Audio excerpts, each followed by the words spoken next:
नमस्ते हिमाचल, स्वागत है आपका। आपके साथ मैं हूं जासमिन शर्मा और हिमाचल से बड़ी खबर के साथ इस बुलेटिन की शुरुआत करेंगे, जहां मौसम विभाग ने येलो अलर्ट जारी किया है। 27 जुलाई तक भारी बारिश का अलर्ट जारी किया गया है। जुलाई में सामान्य से 109% ज्यादा बारिश दर्ज की गई है। मानसून की दस्तक से अब तक 158 लोगों की मौत हो चुकी है। बाढ़ के कारण 5000 करोड़ से ज्यादा का नुकसान हिमाचल प्रदेश को हो चुका है और आगे आने वाले समय के लिए भी मौसम विभाग ने येलो अलर्ट जारी किया है। अधिकांश इलाकों में भारी से अति भारी बारिश एक बार फिर से हिमाचल प्रदेश में हो सकती है। अब तक के नुकसान की बात की जाए तो 5000 करोड़ से ज्यादा का नुकसान हिमाचल प्रदेश को हो चुका है। कई जाने भी गई हैं, 158 लोगों की मौत हो चुकी है। बाढ़ के कारण भारी नुकसान हुआ है। कहीं पेयजल सप्लाई बाधित है, कहीं विद्युत आपूर्ति पूरे तरीके से अभी तक नहीं हो पाई है। और जुलाई में सामान्य से 109% ज्यादा बारिश हिमाचल प्रदेश में दर्ज की गई है और आगे आने वाले समय के लिए भी अधिकांश इलाकों के लिए मौसम विज्ञान केंद्र ने येलो अलर्ट जारी किया है।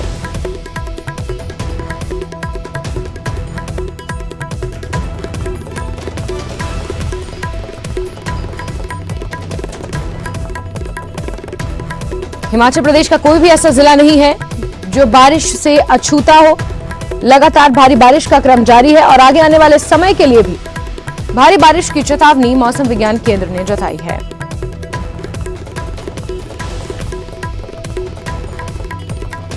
और चलिए सीधे रुक करेंगे हमारे सहयोगी राजेंद्र का इसी खबर पर ज्यादा जानकारियों के साथ जुड़ गए हैं।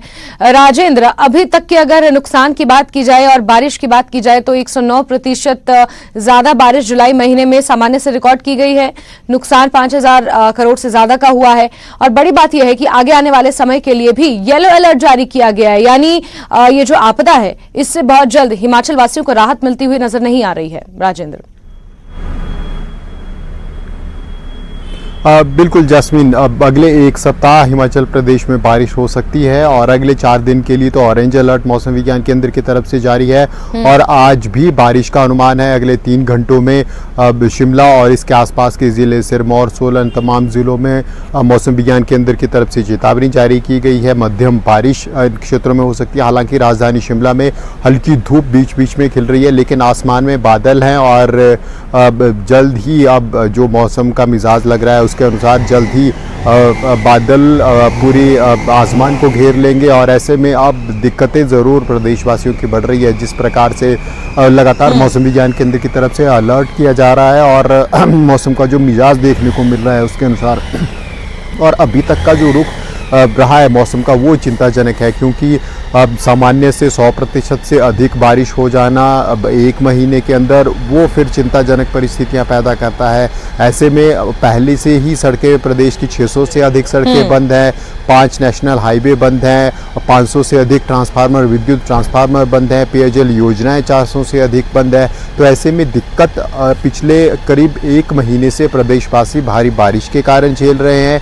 कई लोगों की पिछले 1 महीने में 40 से अधिक लोगों की मौत हो चुकी है। भारी बारिश के कारण जो हालात उपजे हैं, चाहे वो बाढ़ के कारण हो, पांव फिसलने के कारण या फिर मलबे के नीचे दबने के कारण है, तो ऐसे में परिस्थितियां पहले ही चिंताजनक हैं और लगातार प्रदेशवासियों को परेशानी झेलनी पड़ रही है। और अब ऊपर से जो प्रेडिक्शन मौसम विज्ञान केंद्र की तरफ से जारी की गई है, अगले 4 से 5 दिनों में बारिश प्रदेश में होने वाली है और पूरा सप्ताह ये बारिश का रहने वाला है। तो ऐसे में अब जो रिस्टोरेशन वर्क को दिक्कत आती है, अब उसमें काफ़ी परेशानी झेलनी पड़ती है। अब प्रशासन की तरफ से, पीडब्ल्यूडी की तरफ से या जल शक्ति विभाग की तरफ से अगर मौसम साफ रहता है तो तेज़ी से रिस्टोरेशन वर्क हो जाता है, लेकिन बारिश जब होती है फिर परेशानी झेलनी पड़ती है पुनर्वास कार्यों में या फिर सुविधाओं को सुचारू करने में फिर दोबारा से दिक्कत झेलनी पड़ती है। तो ऐसे में समय इनको लग जाता है और अभी भी सैंज और कसोल घाटी का बहुत सा क्षेत्र ऐसा है जहां विद्युत आपूर्ति बहाल नहीं हो पाई है, पानी की सप्लाई बहाल नहीं हो पाई है। तो ऐसे राजेंद्र, बहुत से इलाके ऐसे हैं जिनका संपर्क मुख्यालय से टूट चुका है और जिस तरीके से आप भी जानकारी दे रहे हैं कि बिजली आपूर्ति वहां पर अभी तक सुचारू रूप से शुरू नहीं हो पाई है, जल विद्युत योजनाएं अभी तक ठप पड़ी हैं। लेकिन राजेंद्र, इस बीच एक सबसे बड़ा पहलू ये भी है कि जो टूरिज्म सेक्टर से जुड़े हुए लोग हैं उन्हें भारी भरकम नुकसान उठाना पड़ रहा है। बहुत सी सड़कें रिस्टोर हो जाएंगी, विद्युत आपूर्ति भी रिस्टोर हो जाएगी धीरे धीरे, लेकिन टूरिज्म सेक्टर को जो नुकसान हुआ है और आगे आने वाले समय के लिए भी जो रिपोर्ट्स कुछ सामने आई हैं उसके मुताबिक होटल्स की एडवांस बुकिंग्स बंद हो गई हैं, कैंसिल कर दी गई हैं, और पर्यटकों के लिए कहीं ना कहीं ये भी एक जहन में बात है। जिस तरीके से बीते दिनों हमने लैंडस्लाइड्स देखे, पत्थर गिरने की घटनाएं देखी, रोड्स इतने बाधित हो गए हैं कि आगे आने वाले समय के लिए टूरिस्ट कहीं ना कहीं सेकंड थॉट देंगे अगर हिमाचल की तरफ रुख करेंगे, जो अभी हिमाचल का मौजूदा हाल है। तो हम कह सकते हैं कि आगे आने वाले समय के लिए टूरिज्म सेक्टर को एक बहुत बड़ा झटका। जैस्मीन, अभी तक का अगर टूरिज्म कारोबार इस साल का देखें तो बहुत बेहतरीन रहा है, और जितने अब पहले ही शिमला जाना जाता था, मौसम के ऊपर डिपेंड टूरिज्म होता था शिमला का, और उसी आधार पर पर्यटक आते थे। लेकिन अब पिछले 1-2 सालों के अगर ट्रेंड देखें तो अब ये परिस्थितियां बदल गई हैं, खासकर कोरोना के बाद। अब शिमला का जो टूरिस्ट है, हिमाचल प्रदेश का जो टूरिस्ट है, वो 12 महीने का टूरिज्म हिमाचल प्रदेश में हो गया है, चाहे वो मनाली की बात हो या फिर शिमला या डलहौजी, चंबा, अन्य क्षेत्रों की। तो 12 महीने अब रेगुलर टूरिज्म हिमाचल प्रदेश में आ रहा है। और अगर जुलाई महीने के जून महीने तक के आंकड़े अगर हम कहें, जून महीने की शुरुआत तक के आंकड़ों को कहें, तो जितने पर्यटक 2021 में 2022 में पूरी साल में हिमाचल प्रदेश में आए हैं, उतने इस साल जून महीने तक आ चुके हैं, जनवरी से जून महीने तक के बीच में आ चुके हैं। तो शुरुआत बहुत बेहतरीन टूरिज्म सेक्टर के लिए रही है। हालांकि अब क्योंकि जिस प्रकार से बारिशें हो रही है, तो अब ये आशंका व्यक्त की जा रही है कि आगे आने वाले खासकर अगस्त और सितंबर शुरुआत तक हम करें तो ज़रूर टूरिज़्म प्रभावित होगा। लेकिन उसके बाद क्योंकि सड़कें बहुत तेज़ी से दुरुस्त हो सकती हैं, और जहाँ जहाँ यातायात सुविधा बहाल हो जाएगी, बेहतरीन हो जाएगी, वहाँ फिर दोबारा से टूरिज़्म अपनी पीक पर होगा। और ये उम्मीद लगाई जा रही है कि अगस्त महीना ख़त्म होते होते हिमाचल प्रदेश में दोबारा से व्यवस्थाएं सुचारू हो सकेंगी, और उसके बाद फिर दोबारा से जो टूरिज्म का मौसम रहता है, खासकर अक्टूबर नवंबर का हिमाचल प्रदेश का, क्योंकि वेदर बहुत प्लेजेंट होता है, मौसम बहुत बेहतरीन होता है, और पहाड़ियों में जो प्रकृति भी अपने पूरे शबाब पर होती है। तो ऐसे में अक्टूबर नवंबर दिसंबर में फिर बर्फबारी वाला मौसम हो जाता है, बर्फ़ देखने के लिए पर्यटक हिमाचल प्रदेश आते हैं दिसंबर जनवरी के बीच में। तो अब उम्मीद लगाई जा रही है कि सितंबर महीने की शुरुआत में अब दोबारा से पर्यटन हिमाचल प्रदेश में बेहतरीन होगा। लेकिन इस दौरान जरूर देखो राजेंद्र, यानी जैसे ही मॉनसून अपने आखिरी चरण में होगा, माना यह जा रहा है कि जो भी नुकसान हुआ है, जो भी इलाके प्रभावित हैं, वहां पर स्थिति सामान्य हो जाएगी, जिंदगी वापस पटरी पर लौट आएगी, और फिर हिमाचल प्रदेश में चाहे टूरिज्म का सेक्टर हो या फिर आम जनजीवन हो, वो अपने सुचारू रूप से चलता हुआ नजर आएगा। राजेंद्र, बहुत शुक्रिया। हालांकि नजर आप बना के रखें, आगे आने वाले 4 दिनों के लिए ऑरेंज और फिर इस पूरे महीने के लिए येलो अलर्ट जारी किया गया है। हमसे जुड़ने के लिए, तमाम अपडेट्स के लिए राजेंद्र आपका बहुत बहुत शुक्रिया। वहीं उप मुख्यमंत्री मुकेश अग्निहोत्री ने कहा कि हिमाचल प्रदेश में बारिश के कारण जनजीवन बुरी तरह प्रभावित हुआ है, लेकिन प्रदेश सरकार हर स्थिति से निपटने के लिए पूरे तरह से तैयार है। उन्होंने कहा कि जल शक्ति विभाग को 1500 करोड़ का नुकसान हुआ है, लेकिन फिर भी विभाग के कर्मचारियों और अधिकारियों ने दिन रात एक करते हुए प्रदेश में पानी की सप्लाई को बहाल किया है।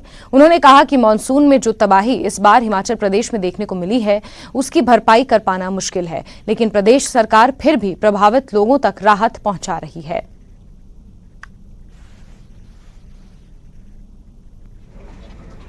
ऐसे घाव हैं जिनको भरने में बहुत समय लग सकता है, क्योंकि जो नुकसान है वो बड़ा मेजर नुकसान हुआ है, और हर डिपार्टमेंट का हुआ है, हर ज़िले में हुआ है, और नुकसान का आकार बहुत बड़ा है। आप देख रहे हैं कि लोगों की गाड़ियां बह गई, लोगों की इमारतें बह गई, और उसके बाद लोगों की प्रॉपर्टीज़ बह गई, होटल बह गए, और जानें चली गई।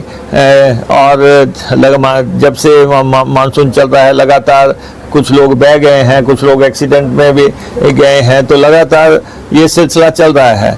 प्रदेश सरकार ने पूरी ताकत लगाई हुई है और हर जगह राहत पहुंचाई है। राहत नियमावली में भी परिवर्तन किया है, डंगे लगाने के लिए भी राशि बढ़ाई है, लोगों के घरों में जो है रिलीफ देने के लिए वो भी राशियां बढ़ाई हैं। हर जगह से, और पशुओं का जहाँ नुकसान हुआ है वो राशि भी बढ़ाई है। जहाँ जहाँ मदद की जा सकती है सरकार कर रही है, और पूरा तंत्र जो है पूरा गेयर अप है। मुख्य संसदीय सचिव सुंदर सिंह ठाकुर ने कहा कि कुल्लू जिले में भारी बारिश के कारण प्रारंभिक तौर पर 1 करोड़ रुपए के नुकसान का आंकलन किया गया है।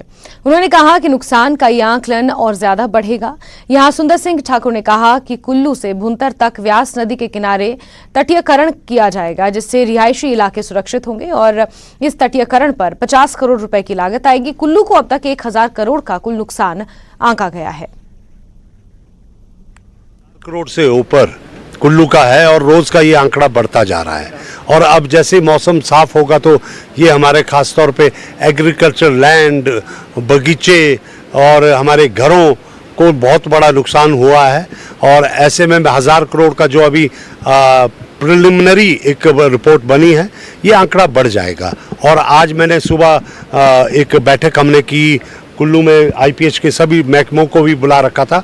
एक हमने फैसला ले लिया है कि हम कुल्लू रामशिला से लेकर भुंतर का संपूर्ण तटीयकरण करने जाएंगे।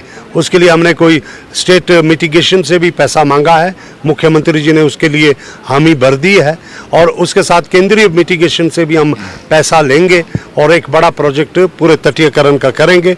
इस सदी की सबसे बड़ी त्रासदी के रूप में जो ये हमारे समक्ष एक चुनौती आई है, इस चुनौती को पार करने के लिए हमें सभी, मैं माननीय मुख्यमंत्री जी से लेकर सरकार के सभी मंत्रियों से लेकर और हमारे विभागों से लेकर प्रशासन से लेकर पंचायतों तक सभी को युद्ध स्तर पे काम करना होगा। पंचायतों को भी, अब BDO साहब हमारे साथ है, अभी पूरे विभाग IPH से लेकर सारे बिजली विभाग से लेकर सभी ग्रामीण विभाग सभी हम आगे जा रहे हैं। और DPRO खुद समय समय पर आपसे रूबरू हो रहे हैं। लेकिन हमने ये कहा है कि पंचायतों के जितने भी जो डंगे लगने हैं उसके लिए तुरंत प्राथमिकता के आधार पर जो है 1-1 लाख का जो है मनरेगा का शेल्फ अप्रूव समझा जाए।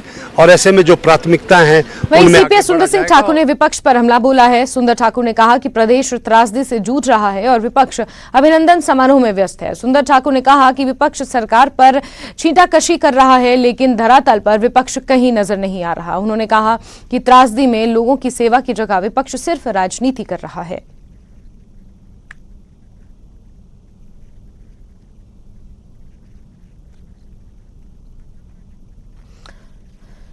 और आगे बढ़ेंगे खबरों में, जहां चक्की पुल को आवाजाही के लिए रोकने पर कांग्रेस प्रवक्ता सुदर्शन शर्मा ने सवाल उठाए हैं। उन्होंने कहा कि जब निर्माण कंपनी के हेवी ड्यूटी वाहन इस पुल से गुजर सकते हैं तो फिर आम लोगों के वाहनों को इस पुल पर क्यों रोका जा रहा है।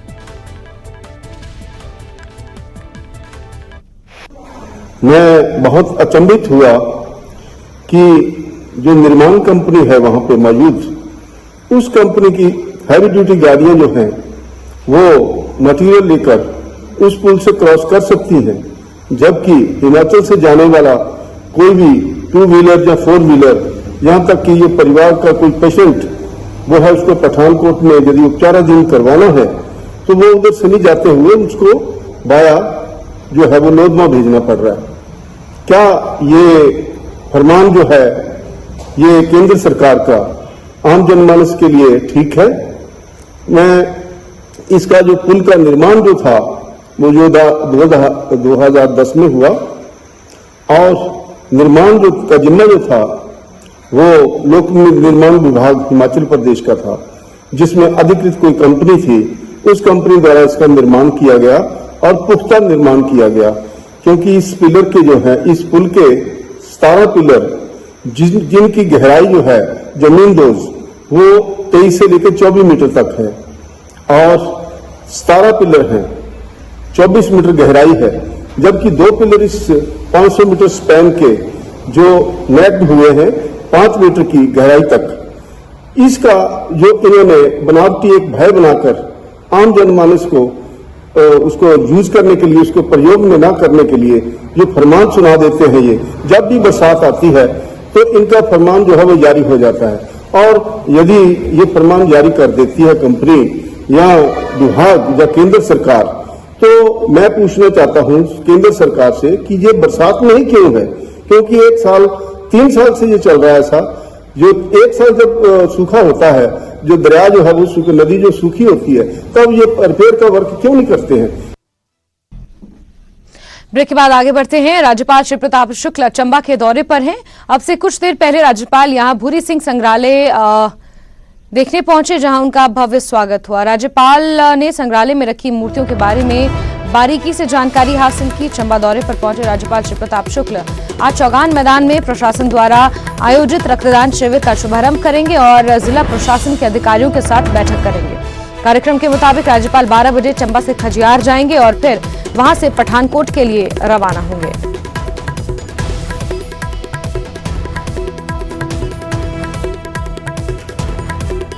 हेम ठाकुर हमारे सहयोगी ज्यादा जानकारियों के साथ चंबा से फोनलाइन पर मौजूद हैं।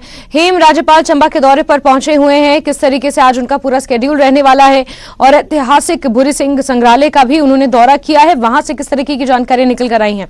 हेम, देखिए, अभी जो राज्यपाल महोदय हैं यहाँ पर उनका दौरा चला हुआ है भूरी सिंह संग्रहालय में। अभी यहाँ उन्होंने जितनी भी पुरानी जो ऐतिहासिक चीजें हैं उनका गहनता से जो है उसको देखा है और उसके बारे में उन्होंने जानकारी हासिल की है।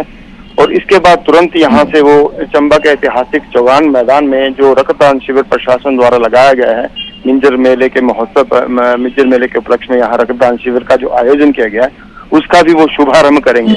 उसके तुरंत बाद जो है यहाँ पर जो प्रशासनिक अधिकारियों के साथ एक बैठक करेंगे और करीब 12 बजे के करीब वो खजियार मार्ग से वो डलहौजी के लिए रवाना होंगे, वहां से वो पठानकोट के लिए रवाना होंगे। तो कुल मिलाकर आज दोपहर तक यहाँ पर इनका ये कार्यक्रम जारी है। और पिछले कल भी जो सांस्कृतिक संध्याएं थी उसका भी उन्होंने शुभारंभ किया था। तो कुल अब जो है आज जो है दूसरी सांस्कृतिक संध्या की बात करें तो आज जो पटेल जी हैं वो यहाँ पर मौजूद होंगे। फिलहाल अभी यहाँ भूरी सिंह संग्रहालय में उनका जो भ्रमण जारी है, इसके बाद वो चौगान के लिए जाएंगे। जी यास्मीन। ठीक है हेम, बहुत शुक्रिया तमाम अपडेट्स के लिए। तो राज्यपाल श्री प्रताप शुक्ल चंबा के दौरे पर पहुंचे हुए हैं। ऐतिहासिक भूरी सिंह संग्रहालय का वो यहाँ पर पहुंचे हुए हैं और वहां का दौरा कर रहे हैं। हर एक ऐतिहासिक चीज को, संग्रहालय में रखी हर एक चीज को बारीकी से देख रहे हैं और समझ रहे हैं। इसके बाद 12 बजे ऐतिहासिक खजियार के लिए निकल जाएंगे। एक बेहद प्रचलित और मिनी स्विट्जरलैंड के नाम से जाने जाने वाला खजियार के लिए श्री प्रताप शुक्ल रवाना होंगे। और आपको बता दें, इससे पहले राज्यपाल ने कल चंबा में ऐतिहासिक मिंजर मेले का शुभारंभ भी किया था। ये मिंजर मेला कल से शुरू हो चुका है। महामहिम राज्यपाल श्री प्रताप शुक्ल ने दीप प्रज्वलित कर सांस्कृतिक संध्याओं का शुभारंभ किया। रंगारंग कार्यक्रम उस दौरान आयोजित किए जाएंगे और सांस्कृतिक संध्याओं का उन्होंने आयोजन किया।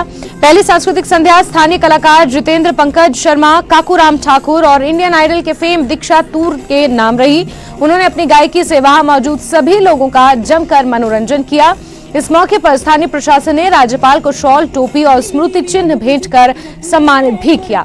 उनके साथ हिमाचल प्रदेश विधानसभा अध्यक्ष कुलदीप सिंह पठानिया के अलावा सदर विधायक नीरज नैयर और डलहौजी विधायक डीएस ठाकुर मौजूद रहे। आज दूसरी सांस्कृतिक संध्या के दौरान मुख्य संसदीय सचिव शहरी विकास एवं शिक्षा आशीष बुटेल मुख्य अतिथि के रूप में शिरकत करेंगे।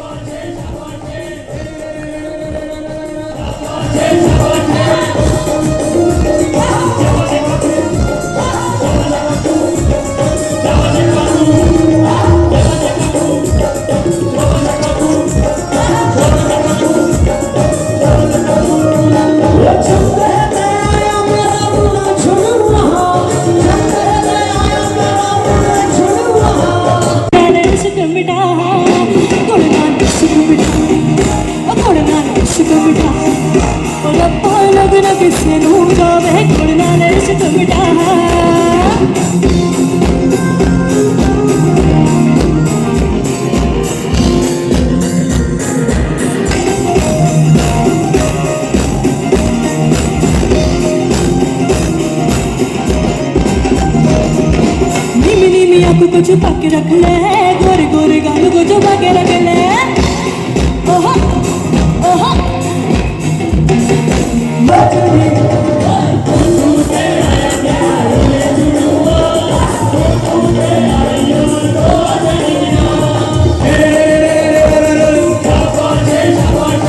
चलिए आगे बढ़ेंगे खबरों में और शिमला धमाके की जांच से जुड़ी हुई बड़ी खबर आपको देंगे, जहां एनएसजी की टीम शिमला में मौजूद है। आज भी एनएसजी की टीम जांच करेगी और रेस्टोरेंट जाकर धमाके के साक्ष्य तलाश सकती है ये टीम। एनएसजी की 20 सदस्यीय टीम मौके पर पहुंची हुई है, जांच कर रही है। मंगलवार को एक रेस्टोरेंट में धमाका हुआ था। रविवार से जांच में एनएसजी की टीम जुटी हुई है। 20 सदस्यीय एनएसजी की टीम यहां पहुंची और ये धमाका किस वजह से हुआ इसकी जांच की जा रही है। आज भी ये एनएसजी की टीम रेस्टोरेंट जाएगी, वहां पर धमाके के साक्ष्य जुटाएगी और जिस तरीके से धमाका हुआ था बताया जा रहा है कि आसपास के कई इलाके इससे दहल गए थे और क्योंकि मिडिल बाजार का ये पूरा मामला है जहां पर घर एक दूसरे से सटे हुए हैं, आप तस्वीरों में भी देख सकते हैं। राजेंद्र हमारे सहयोगी ज्यादा जानकारियों के साथ ऑनलाइन पर जुड़े हैं। राजेंद्र, एनएसजी की टीम यहां पर पहुंची हुई है जांच करने के लिए, साक्ष्य जुटाए जा रहे हैं क्योंकि इससे पहले बीजेपी भी सवाल खड़े कर चुकी है इस धमाके पर और ये धमाका इतना बड़ा था, इतना संदिग्ध था कि जिस स्तर की जांच हो रही है, क्या कुछ अभी तक निकलकर सामने आया है? जैस्मिन, बिल्कुल बीते मंगलवार को ये धमाका हुआ था। एक व्यक्ति की मौत हो गई थी और 13 लोग घायल हो गए थे, जिसके बाद संजय कुंडू तुरंत मौके पर पहुंच गए थे। डीजीपी हिमाचल पुलिस के हैं, उसके अलावा अधिकारी भी उस वक्त मौके पर पहुंच गए थे और इन्वेस्टिगेशन तब से लेकर लगातार हिमाचल पुलिस की एसआईटी बनाई गई थी, एसपी की अध्यक्षता में वो कर रही है। और शुरुआती जो जांच हुई थी उसमें ये कहा गया था कि एलपीजी गैस लीक होने के कारण ये पूरा धमाका हुआ, लेकिन धमाका इतना तीव्र था और इतनी इंटेंसिटी थी कि करीब 2 किलोमीटर तक आवाज लोगों को सुनाई दी और महसूस हुआ, धमाका महसूस हुआ। कई बिल्डिंगों के शीशे हिले, कई बिल्डिंगों के शीशे टूटे भी। तो ऐसे में फिर लगातार चर्चा का दौर जारी रहा और तरह तरह की अटकलें लगती रही। और इसके बाद हिमाचल पुलिस ने फिर अब एनएसजी को लेटर लिखा और उनको फिर इन्वेस्टिगेशन के लिए शामिल किया गया। कल एनएसजी की टीम यहाँ पर पहुंची और डॉग स्क्वाड के साथ तमाम अधिकारी और जवान एनएसजी के हिमाचल पुलिस के साथ मौके पर रहे।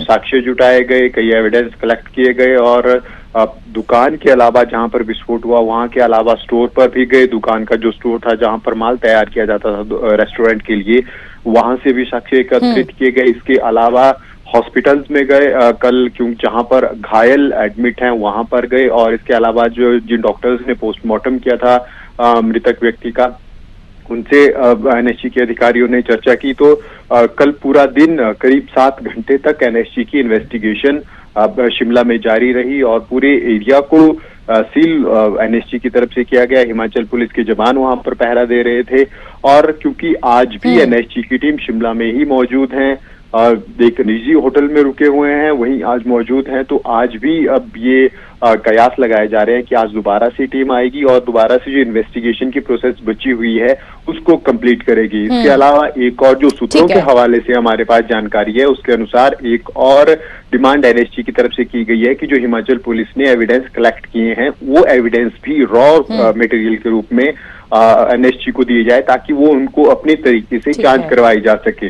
तो हो सकता है कि उसका इंतजार भी एनएसजी शिमला में रहकर करे और क्योंकि कोर्ट में ये पूरा मामला जा सकता है, हिमाचल पुलिस कोर्ट में जा सकती है और आगे की कार्रवाई के लिए या फिर एविडेंस देने की अनुमति कोर्ट से मांग सकती है। तो तमाम ये आज घटनाक्रम इसी एविडेंस को लेकर जारी रहेंगे। कोर्ट पुलिस जा सकती है, इसके अलावा एनएसजी स्पॉट पर जाकर भी और निरीक्षण आज कर सकती है। जी जैस्मिन।